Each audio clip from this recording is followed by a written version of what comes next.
es la manera de, bien, Loren, que grave. Entonces, esa es la manera de poder darnos cuenta cómo ellos responden, ¿no? En la parte de la expresión, pero al mismo tiempo nos están demostrando que están con la audición, dándonos la manifestación positiva de que está presente, ¿no? Entonces, al oír el sonido también el niño, ya a los 2 meses va a girar la cabeza o va a sonreír ante la presencia o la imagen o la voz de la mamá. También puede empezar a emitir algunos sonidos en la parte del lenguaje. A los 3 meses ya va a dar una vuelta casi completa o un giro de 180 grados para buscar, ¿no? De dónde viene ese sonido. Reconoce también el llamado por su nombre, porque generalmente desde pequeño, ¿no? Uno empieza a identificarlo. Eso es importante, decirle el nombre del niño, no bebé, bebé o bebita, ¿no? Entonces, si es el nombre que se ha elegido, uno desde el comienzo debería tomar en cuenta para que llegada a esta edad ellos ya reconozcan. ¿Y cómo sabemos que responden de manera positiva? Es haciendo un gesto o una manifestación de alegría o al contrario de tristeza. Entonces, empiezan a esta edad también a hacer sonidos ya no de gagu, agua, digamos, ¿no? Sino ya más, uno puede empezar a hablarle en monosílaba, ¿no? Entonces, para tratar de entrar a lo que viene a ser mamá, papá, ¿no? Entonces, todos estos cambios se dan de manera oportuna si tenemos la precaución también como padres de hacer la estimulación, ¿no? Porque el niño es reflejo de lo que en casa se hace. Entonces, y empezando desde pequeño, también es importante en ello hacer el estímulo del lenguaje y de la audición. Entonces, en la medida que va creciendo, por ejemplo, ya a los 10 meses, también empieza a darse cuenta a lo que viene a ser lo negativo. Entonces, en primera instancia, el ser humano increíblemente desde el comienzo primero empezamos siempre diciendo, primero aceptamos el no y después recién el sí, ¿no? Entonces, imagínense, el niño a partir de los 10 meses ya comprende cuando uno le dice, no hagas esto, no te voy a dar, no, no molestes, ¿no? Entonces, ya vamos haciendo entender algunas conductas de respeto o de dirección para un buen comportamiento, ¿no? Entonces, también en ese tiempo ya puede estar emitiendo sus palabras más sencillas, ¿no? Inicialmente, pues, lo que mayormente los papás primero le enseñan es decir papá, mamá, ¿no? Entonces, y de esta manera también al haber una orden al establecer una pregunta o un contacto visual, podemos conseguir también un contacto expresivo con los pacientes, ¿no? O con los niños. Eso es lo que generalmente ya se espera a los 10 meses porque a muchos niños llegados al año ya comprenden órdenes, ¿no? Como órdenes sencillas donde se le pide un ejemplo de darle una cosa, pasarme la ropa, o sea, cosas así, orden sencillas que no consideran o no están más de 2 palabras, o son frases muy cortitas, entonces ellos ya entienden.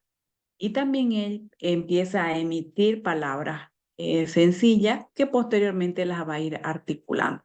Ya llegado a los 18 meses ya hay una diferencia de lo que él reconoce entre lo que es de él y lo que es de otro, ¿no? Entonces ya dice es tuyo o es mío. Entonces ya empieza a sentir a identificar esa pertenencia del yo, ¿no? Entonces y también empieza ya a juntar palabras, lo expresivo. Entiende órdenes sencillas, como por ejemplo, si uno le da una orden de ir a recoger los juguetes que ha desordenado, o ir a traer un objeto, una ropa, y puede ya inclusive ir repitiendo más palabras con la finalidad de hacer ya no palabras tan sencillas como monosílabas o bisílabas, ¿no? Entonces ya va a empezar a articular, como estaríamos llegando aparentemente a una edad entre los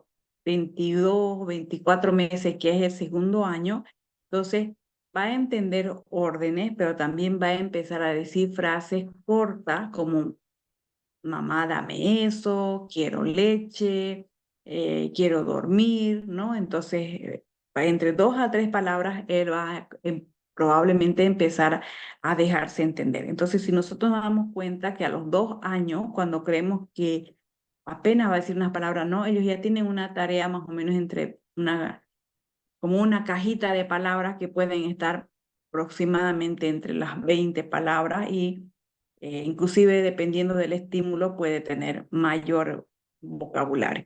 Entonces, si se le pasa un libro, ya él identifica probablemente algunas figuras, las puede identificar especialmente los animales que son más comunes en casa, las mascotas, ¿no?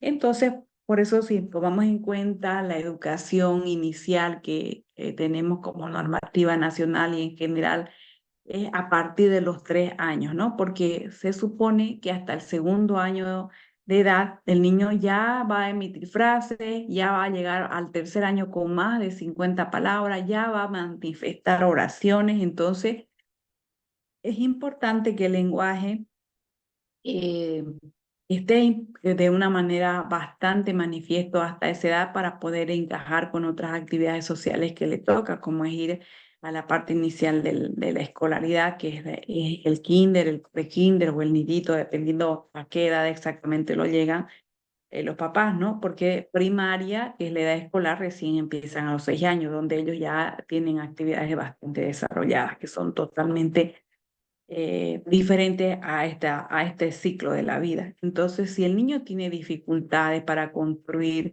un lenguaje o construir frases cortas ya con 3 años, entonces este niño tiene cierta necesidad de hacer otras evaluaciones porque estaríamos hablando un poco de un retraso parcial del desarrollo enfocado básicamente en el área del lenguaje, ¿no? Como hemos dicho, son 4 áreas y esta es una de las más importantes también. Eh, a su vez, dentro de lo que viene a ser los 5 sentidos, vamos a describir en lo posible uno por uno, tomando en cuenta que el desarrollo de la visión inicialmente, los niños cuando nacen en su primer mes de vida, apenas pueden hacer un reflejo de fijación de la luz. La cara de la mamá todavía no la identifica.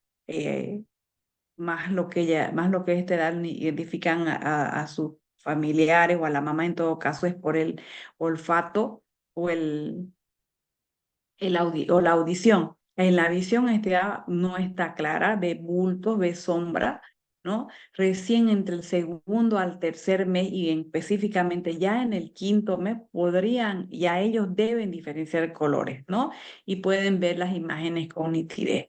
Entonces, a partir de los 6 meses, pues ya el niño identifica, por eso mismo también tiene un mejor contacto visual y si a las personas que no las conocen las rechazan, ¿no? Entonces ya empiezan a ser, como decimos normalmente, un poquito huraños, un poquito desconfiados a las personas que no son cercanos a su entorno. En general, a partir de ello, la visión es como con todas las características para su edad, entonces generalmente van a ver normalmente de una manera adecuada a partir de los 3 años, que coincide también con la etapa inicial de la escolaridad. Entre los 3 a los 6 años, puede haber en esta etapa, por si acaso es importante hacer una orientación a los padres que por prevención uno debe llevar a una evaluación oftalmológica. Idealmente antes de entrar a la escuela, antes de los 6 años, porque ya ahí los niños también reconocen signos, ya reconocen símbolos, reconocen colores, también tienen el vocabulario o el abecedario ya casi completo y lo hacen de una manera normal, entonces esto nos va a servir para hacer una evaluación oftalmológica. Entre los 5 a los 6 años en general, se supone y se estima que ya van a tener la visión de que van a tener de adulto. Entonces, es en esta etapa que debemos hacer las evaluaciones y los controles para poder descartar o prevenir algunas patologías que puedan tener relación con la agudeza visual especialmente.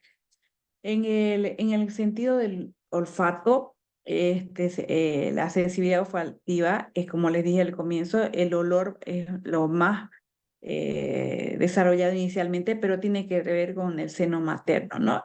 y mayormente el olor de la mamá lo tienen relacionado con la comida. ¿Por qué? Porque la mamá, aparte de darle la leche, el seno materno, pues después le va a ofrecer los alimentos, entonces lo asocian mucho las cosas que hace la mamá y también relacionan con la parte olfativa. Entonces, generalmente giran la cabecita hacia el olor donde le resulte agradable o rechazan cuando no están de acuerdo o le parece desagradable. Recién a partir del primer año de vida, ellos recién memorizan por ellos mismos los olores de su entorno. En la parte gustativa, las papilas gustativas generalmente se desarrollan ya en la etapa prenatal. Entonces, por eso es que nosotros como pediatras no sugerimos que no se dé ningún alimento a excepción de la leche materna, porque cuando ya empezamos la lactación o el inicio de los alimentos, que es a partir de los 6 meses, también ahí se le sugiere no usar ningún aditivo, no usar azúcar, no usar aceite, no usar sal, porque los niños de preferencia les va a agradar inicialmente lo dulce, ¿no? Pero también probablemente a algunos les pueda gustar la sal o o algunos otros aditivos, pero también hace que no puedan definir los sabores de manera natural. Entonces, por eso al comienzo se les aconseja que no se le ponga ni azúcar ni sal a los alimentos, ¿no? Entonces, y algunos alimentos que pueden ser de bastante olor en las secreciones, por ejemplo, la cebolla, el ajo, inclusive eso se le aconseja a la mamá cuando dan la lactancia materna que no hagan uso de manera excesiva porque tal vez podría decir, de acuerdo a algunas corrientes, que mencionan que distorsiona el sabor o la leche materna. Entonces, eh, en lo posible, por eso se le aconseja a la mamá en la etapa de lactancia exclusiva especialmente, que evite los alimentos que sean flatulentos, muy condimentados, que tengan mucho ajo, comino o sustancias que son fuertes que probablemente si ustedes mismos toman en cuenta las personas que comen o se alimentan con mucho ajo, hasta el sudor tiene el olor al ajo, ¿no? Entonces, así hay bastantes alimentos que pueden eliminarse y esto también alteraría de alguna manera la leche materna. Entonces, por eso, para prevenir este tipo de mal sabor o que el niño distorsione los sabores, es que se sugiere que evitemos este tipo de alimentos o ofrecerle a estos niños a esta edad tan temprana. Entonces, hay que ir con calma y el azúcar, la sal y el aceite hay que ser muy racional, hay que evitar hacer uso desde el comienzo, si no es una manera bastante lenta, primero los alimentos a ofrecérselos de manera como vienen, natural, ¿no? Entonces no usar esos aditivos. Peor aún otros condimentos que tienen más intensidad en las comidas. La parte de la sensibilidad de los 0 a 3 meses está bastante desarrollado, entonces ellos siempre tienen una tendencia a poder sujetarse o a poder tener la sensación, ¿no? De tener el contacto directo con las personas que les resultan familiares y va a identificar mucho con el tacto, el dolor, el calor, el frío en esta etapa. Después de los 3 meses adelante o 3 a 4 meses utilizan también de una manera de explorar y llevar todo a la boca. Entonces ellos tienen esa etapa oral que generalmente les dura a los niños hasta los 3 años, ¿no? Y va a depender mucho de la cantidad de estímulos que tengan para poder hacer un poco más manifiesta esta actividad de tener el tacto y poder reconocer posteriormente inclusive las sensaciones. Se les sugiere a los papás inclusive comprar juguetes texturizados para que ellos puedan identificar lo que es lo áspero, lo grueso, ¿no? Lo suave, ¿no? Entonces eso ayuda bastante en su desarrollo en estos sentidos. En la parte auditiva, entonces, repasando, como ya hemos ido mencionando, de los 0 a 2 meses pueden diferenciar sonidos similares. Ya hemos dicho que giran la cabecita hacia donde va el sonido. A los 3 meses distinguen, ¿no? Lo que es la alegría o lo que es tristeza.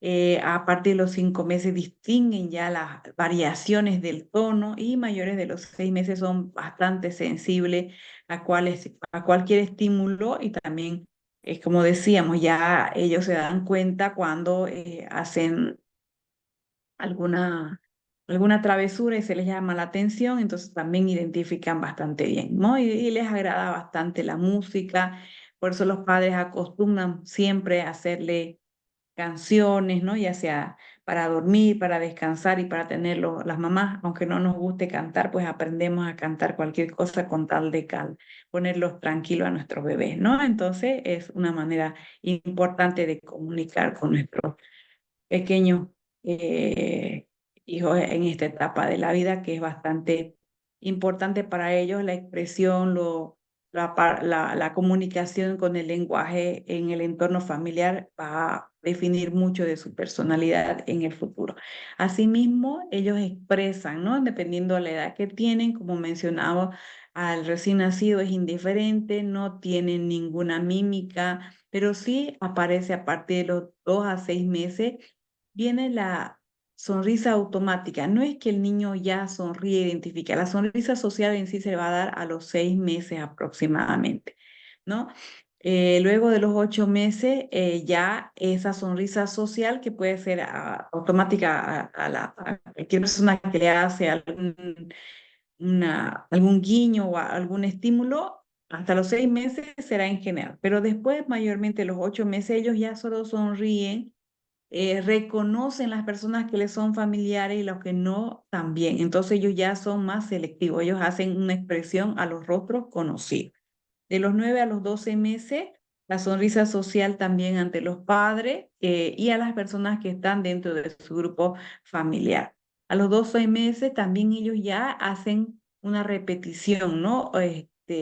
De lo que ven en su entorno y empiezan a repetir de manera voluntaria ciertas expresiones sociales, ya sea de sus estados afectivos, ya sea de tristeza, ya sea de alegría, ya sea de enojo, o también de poder hacer una pequeña malcriadez, ¿no? A veces cuando no se le concede sus caprichos o sus peticiones, porque ya están en la edad en que ellos pueden manejar bastante el escenario de poder convencer o no a los papás, ¿no? Dependiendo de lo que ellos puedan dominar, si son hijos únicos o son varios niños en la casa, ¿no? Entonces, eso es importante saber a qué edad se encuentran estas formas de expresión para poder entender dentro de lo que corresponde que es normal, ¿no? Y lo patológico sería que generalmente en personas con problemas de retraso mentales o problemas oligofrénicos, no hay,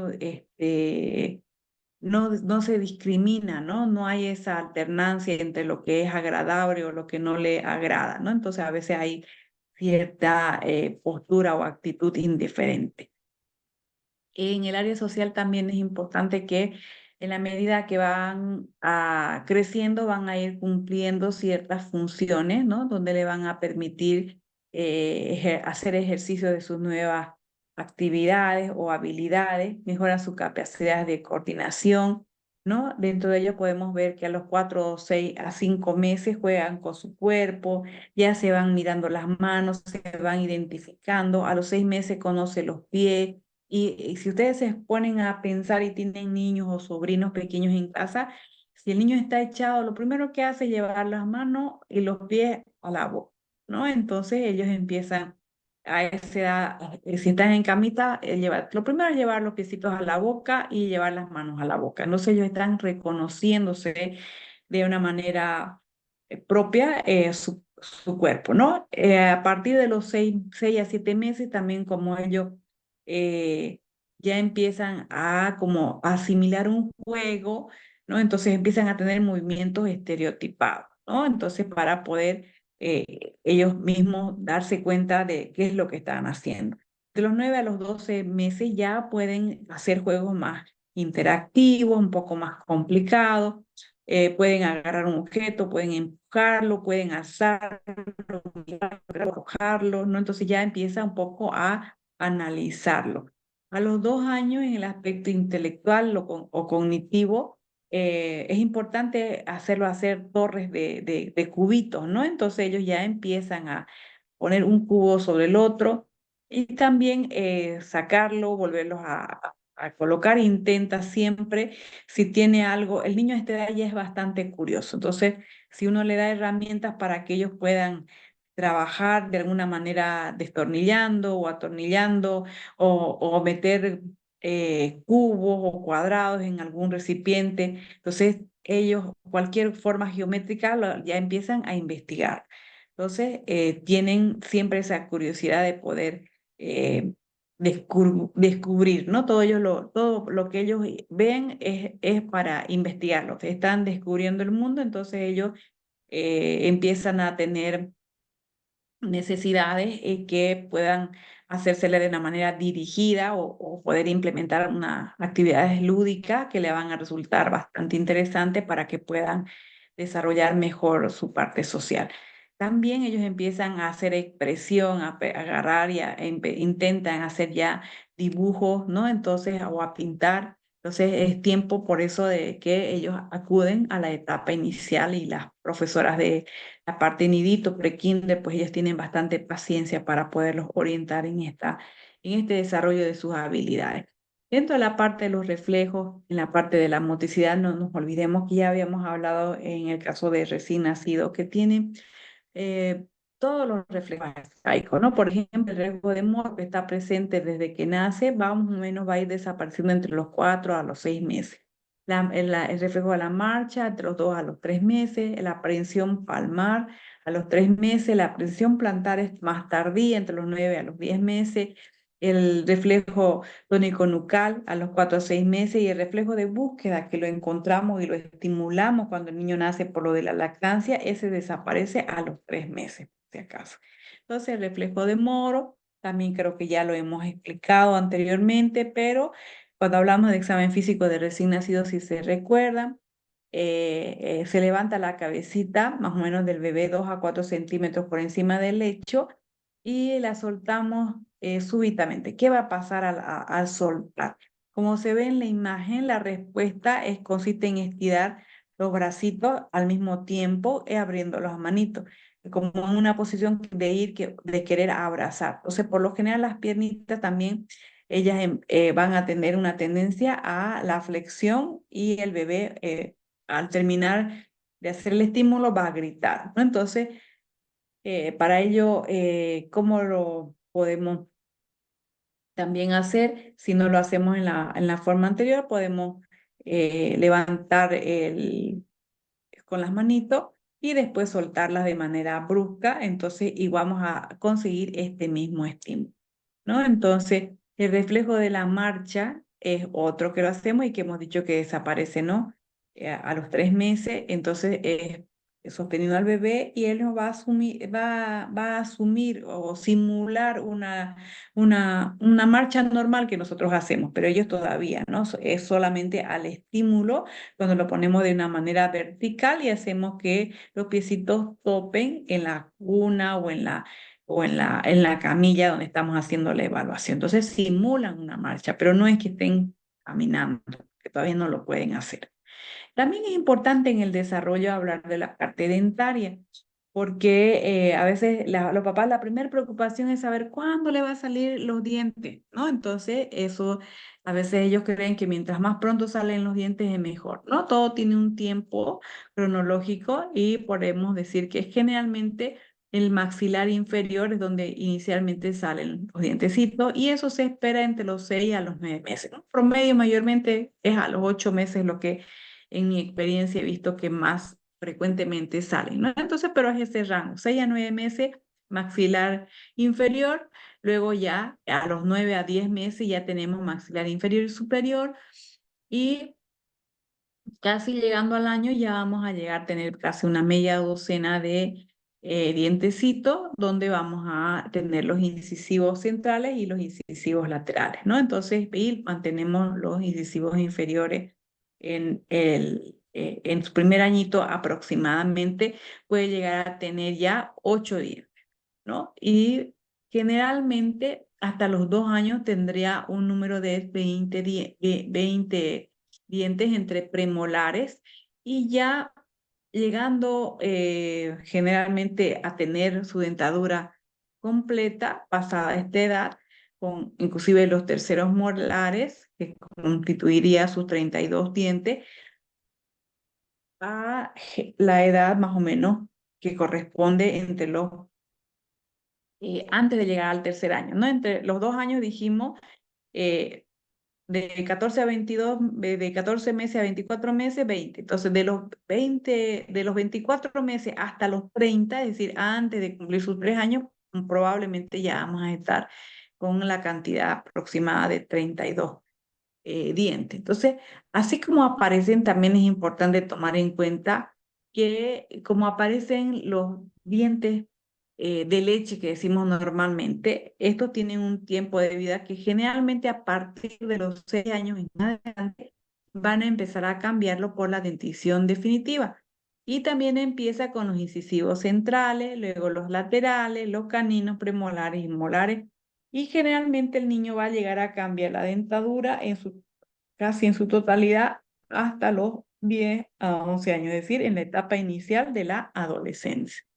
Entonces, eh, este igual es más o menos un esquema de cómo aparecen los incisivos centrales entre los 7 a los 8 años, hablando de la dentición ya permanente, los incisivos laterales entre los 8 a 9 años, los caninos de 11 a 12 y bueno, los premolares y molares y ya los terceros molares que en sí ya son las muelas de juicio, ¿no? Que todo el mundo no le agrada, pues ya le aparece en la etapa de la adolescencia. Ya pasando a otra parte, en lo que corresponde a los sistemas, podemos mencionar, y esto más en una repetición de lo que ya hablamos en recién nacido, la respiración en el primer año de vida. No se olviden que es de tipo abdominal, ¿no? Y también la frecuencia respiratoria inicialmente es un poco irregular, ¿no? Especialmente cuando el niño está durmiendo. Y no se olviden que siempre pregunto cuál es la frecuencia respiratoria de acuerdo a la edad.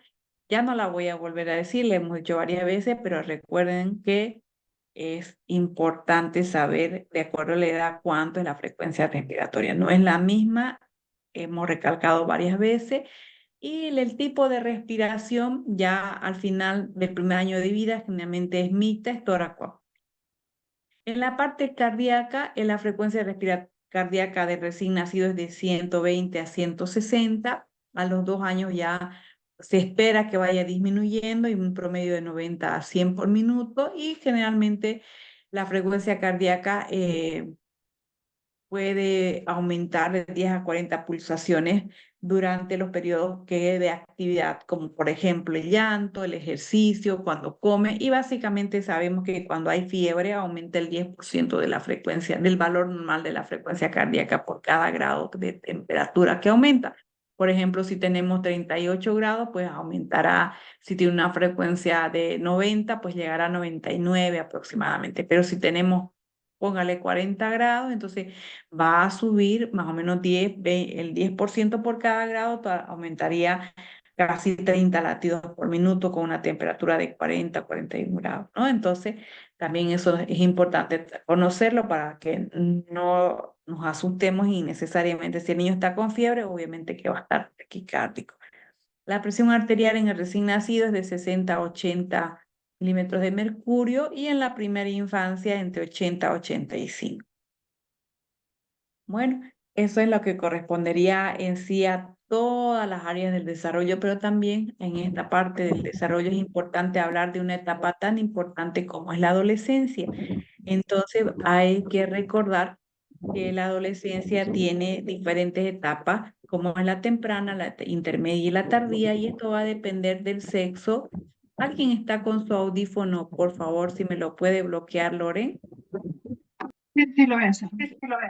Ya, gracias, que me distorsiona un poquito el audio. Entonces,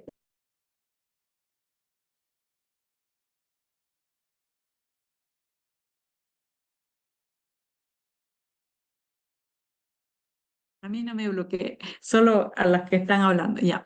Entonces, la edad entre los niños y el sexo va a variar un poquito la edad de inicio, ¿no? de la adolescencia, pero en general podemos decir que la adolescencia es el periodo comprendido entre la primera a segunda década de la vida, es decir, entre los 10 a los 20 años.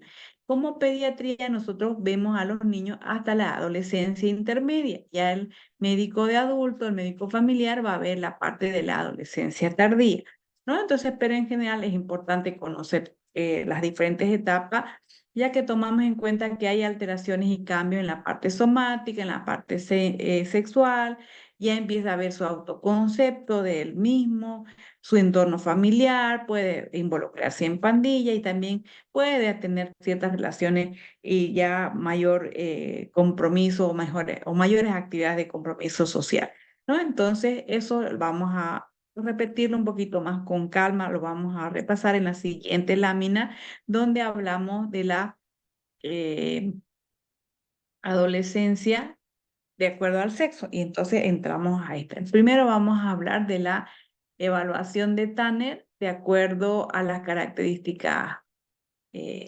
sexuales.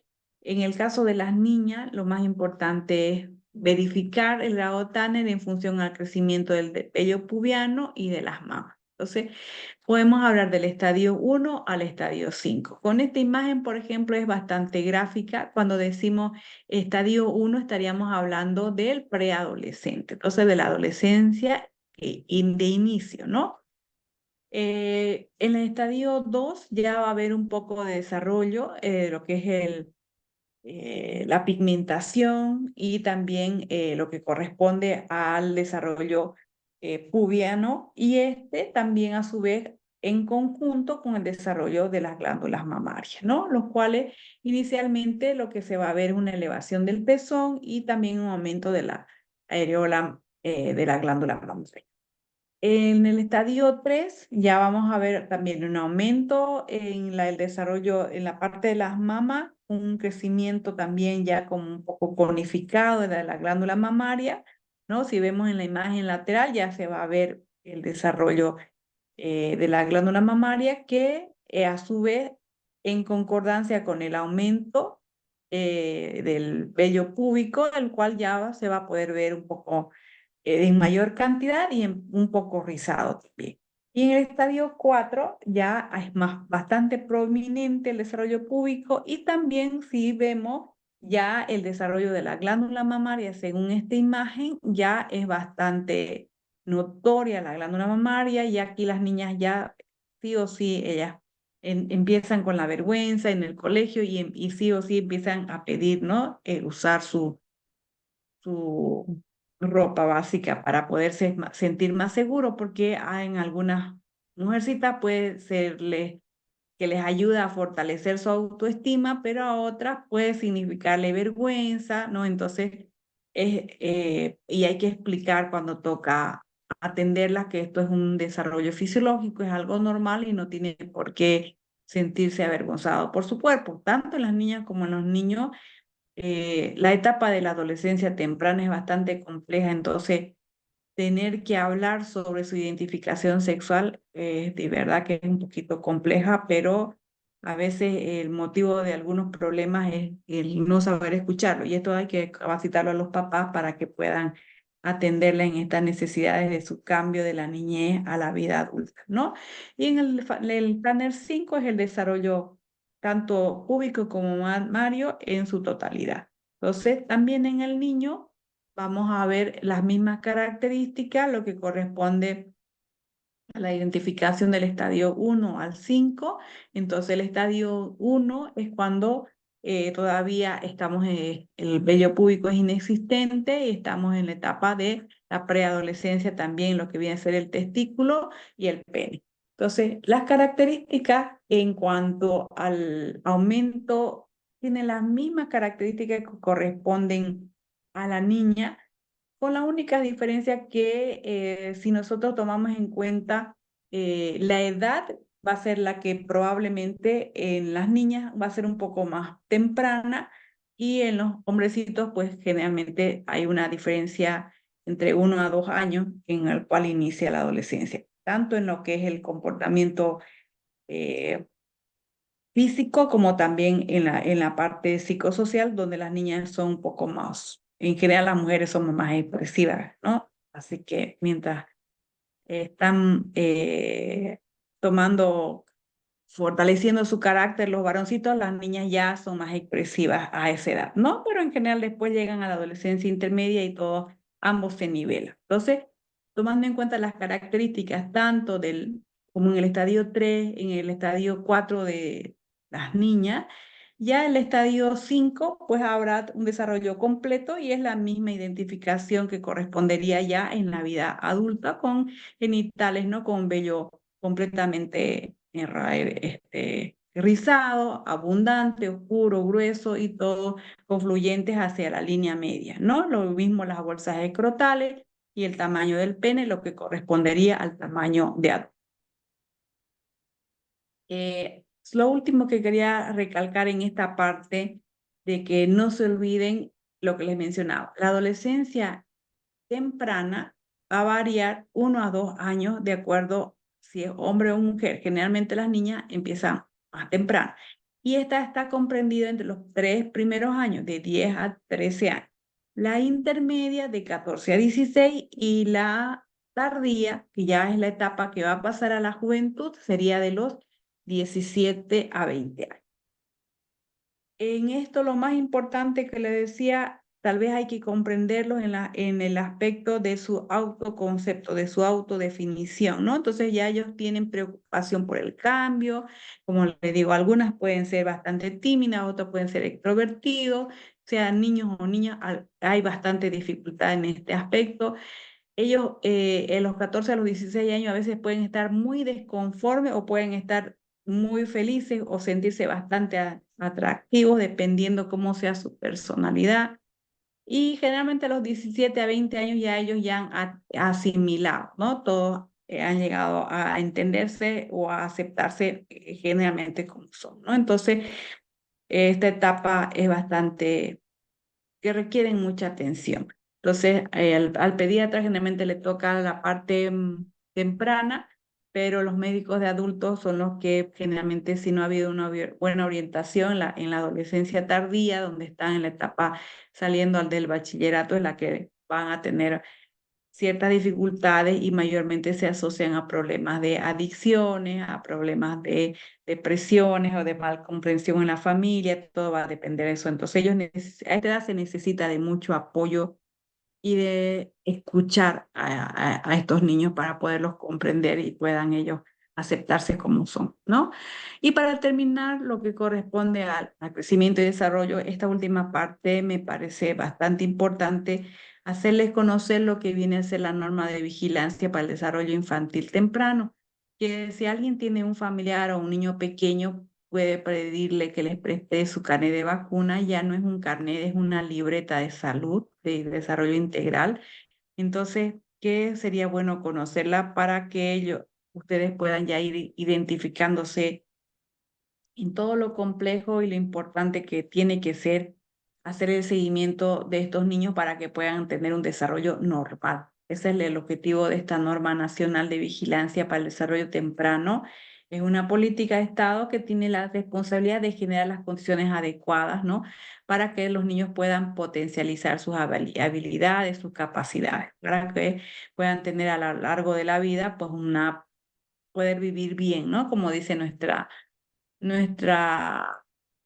políticas nacionales en este aspecto, ¿no? Ahí les pueden ustedes entrar a la página del Ministerio de Salud, ¿no? Ministerio de Salud Ministerio de Salud www.com.bo, que es la página oficial del Ministerio de Salud, y pueden descargarse por si acaso estas guías y en sí todos los programas que tienen guías a nivel ministerial. Pueden descargarla, ustedes la pueden buscar y la buscan como norma para la vigilancia del desarrollo infantil temprano. Esta norma es una de las nuevas, no tan nueva ya porque vamos como más de 5 a 7 años en su socialización, pero hasta el año pasado todavía sigue teniendo muchos cambios. Entonces por eso es que el carnet ha tenido bastante, la libreta, mejor dicho, del niño ha tenido bastantes modificaciones, pero ella está en etapa bastante avanzada de su socialización y los centros de primer nivel donde hacen control de crecimiento y desarrollo, vacunaciones, atención de primer nivel en lo que corresponde también cobertura de vacuna, es ahí donde ellos les entregan las libretas de carnet de salud integral a los niños cuando nacen o cuando van a recibir su primer vacuna. Entonces, esta normativa tiene como propósito garantizar los procesos adecuados del desarrollo infantil, la detección temprana de algunas alertas, que es lo que estábamos mencionando cuando hablábamos un poquito de la teoría. Entonces, ¿para qué? Para prevenir alteraciones en el desarrollo de los niños y niñas desde el nacimiento hasta antes de cumplir los 6 años, ¿no? Porque el carnet está graficado hasta los 5 años de vida, con el fin de que tengamos mejor calidad de vida en nuestros pequeños pacientes. Entonces, esta es la carátula de la libretita de familia. Entonces, pueden buscarla también. Igual está en el sistema, en el Ministerio de Salud, la pueden descargar. Entonces, como la idea es que esta estrategia inicialmente pues se tiene mayor impacto en lo que es la parte de provincias, los pueblitos donde se hace mejor seguimiento. También en la ciudad, dependiendo a los centros de primer nivel que tienen su área designada, deberían tener el mismo impacto y poder hacer esta promoción de salud para poder hacer que todos los niños puedan básicamente tener un buen seguimiento y se le detecte cualquier alteración o dificultad en el desarrollo. Entonces, porque es importante valorar la condición del desarrollo para poder evitar a largo plazo ahora no se habla de términos de discapacidades, sino de capacidades diferentes, ¿no? Entonces, para eso es el objetivo de esta vigilancia.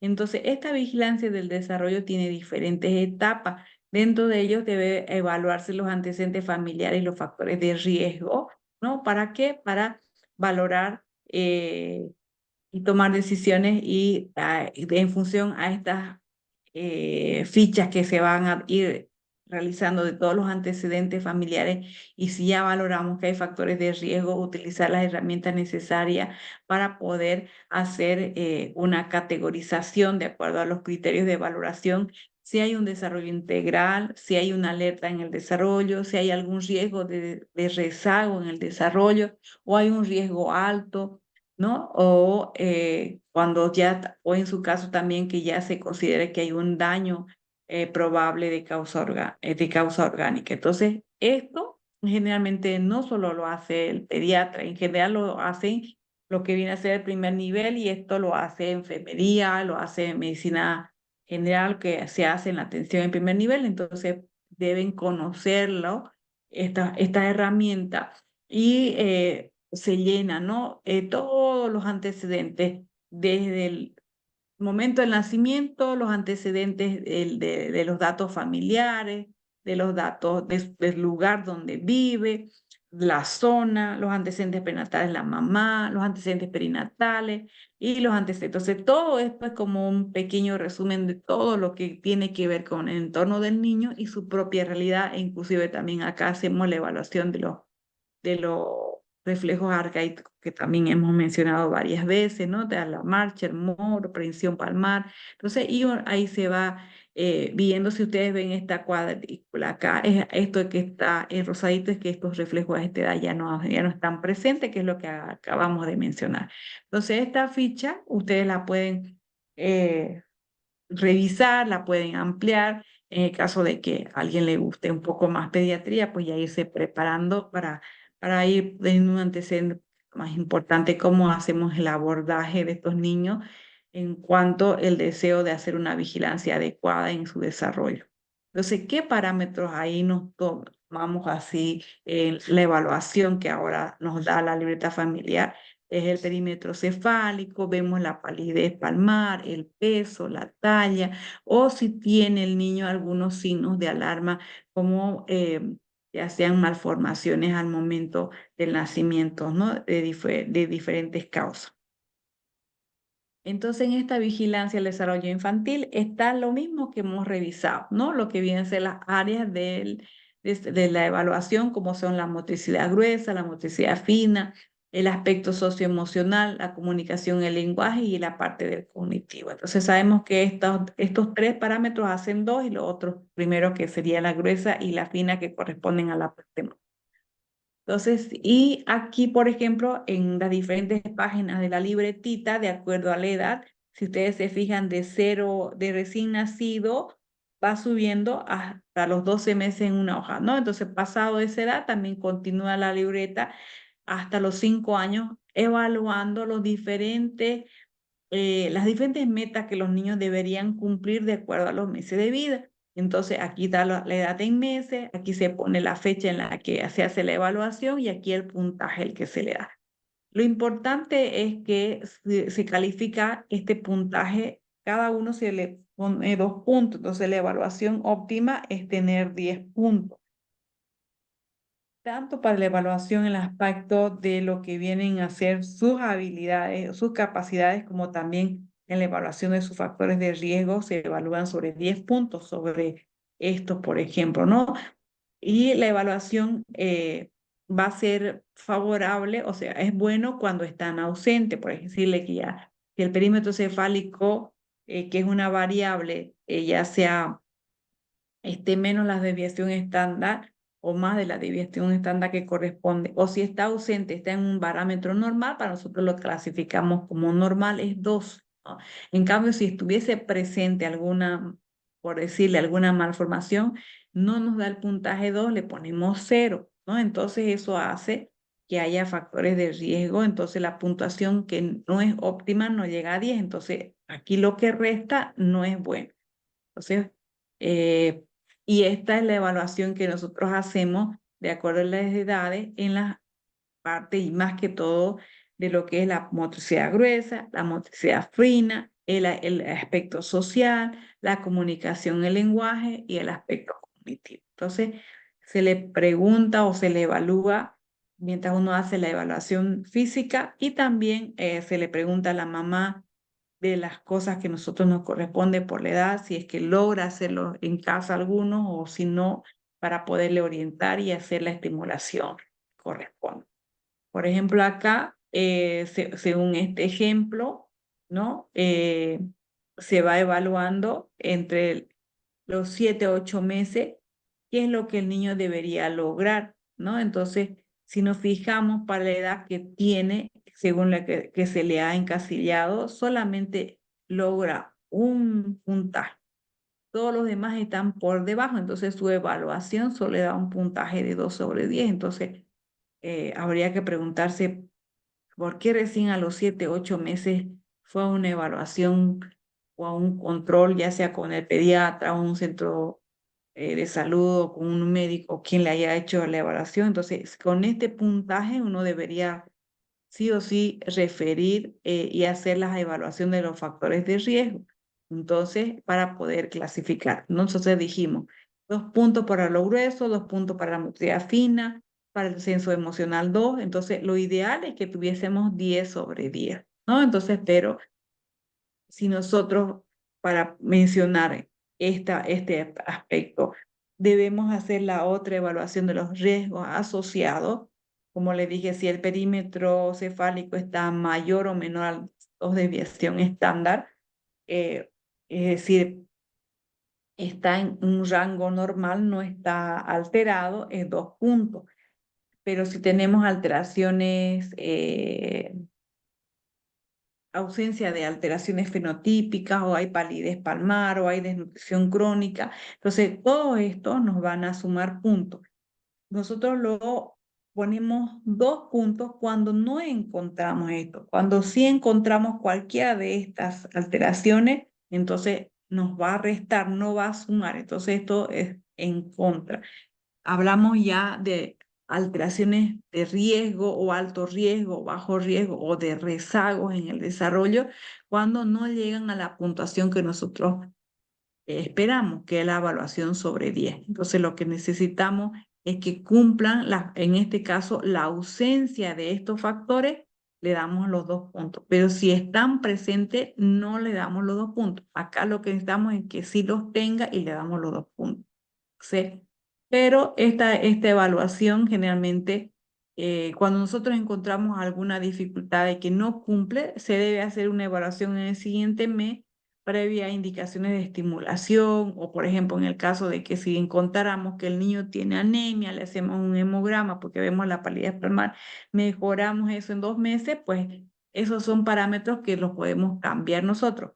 Pero generalmente cuando ya encontramos alteraciones fenotípicas o problemas en la parte neurológica, generalmente eso deben ser referidos dependiendo al grado que nosotros evaluamos oportunamente a las diferentes áreas donde, porque esta evaluación se hace en equipo, no solamente por el pediatra, sino se maneja con la parte de neurología, la parte de estimulación, la parte de psicología, la parte de nutrición, o sea, es diferentes áreas que dependiendo de la afectación es que la que vamos a orientar cuál es la que se debe poner más énfasis.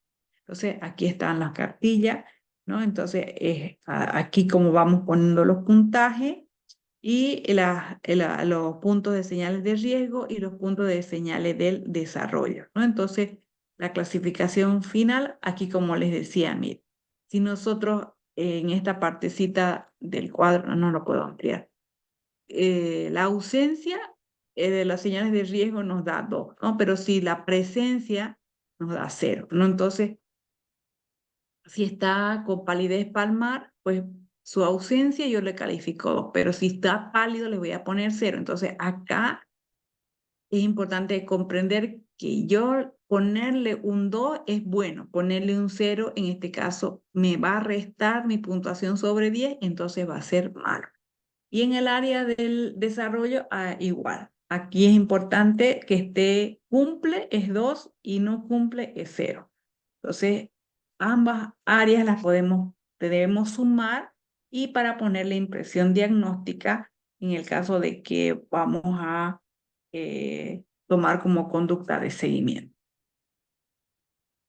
Y este es un poquito flujograma que es bastante complejo, partiendo del primer nivel, cómo es lo que vamos a hacer el seguimiento. Entonces, pero eso es más que todo para que ustedes lo conozcan porque lleva bastante tiempo hacerse un poco afín a esta evaluación porque el programa es bastante explícito y en parte necesita de un adiestramiento. Entonces, inclusive a nivel nacional este año recién en Santa Cruz se está haciendo las capacitaciones nosotros de primer nivel, entonces probablemente más adelante ya todos lo van a conocer mejor y van a poder hacer su evaluación. Pero en resumen, toda la libreta que tiene los 3 capítulos para poder hacer esta norma de vigilancia, uno que está la guía de consejería y otro está el manual de instrucciones para poder hacer la vigilancia, completarían este seguimiento importante que ahora es una política nacional en la área de salud que se está poniendo bastante énfasis. Y con eso terminaríamos la clase. Para terminar con de crecimiento y desarrollo, a veces también hay que tomar en cuenta y para las estudiantes o colegas que ya están en su etapa última de vida, recuerden que la edad más oportuna para tener un niño está entre los 21 a 29 años. Así que vayan pensando en eso, para las mujeres básicamente, ¿no? Porque también más joven o más adulta, a veces tenemos más factores de riesgo. Tener una talla mínima de 1,5 metros, no tener más de 5 embarazos, un intervalo entre un niño a otro que sea entre mínimo 2 años, ¿no? A veces algunos optan por intervalos más distantes, a veces no resulta tanto, 2 a 5 tal vez, pero idealmente no será ante los 2 años. Y no olvidarnos que para alimentarnos en esta etapa del embarazo mínimo consumir 2.000 calorías y más o menos 85 gramos de proteína para poder traer un niño sano, que es lo que nosotros queremos para poder ser parte de la familia. Siempre los papás esperan 9 meses y van a esperar que ese niño nazca gordito, nazca sanito y no tenga ninguna malformación, ninguna complicación. Entonces, para ello las futuras mamás se deben cuidar.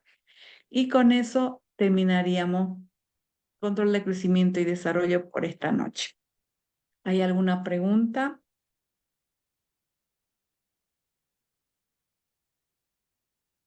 ¿O todo está muy claro? Bueno, como nadie pregunta, como les decía que el tema era solamente para complementar, pues ahora les voy a liberar temprano. De todas maneras, han grabado la clase, perdón, no me fijé eso.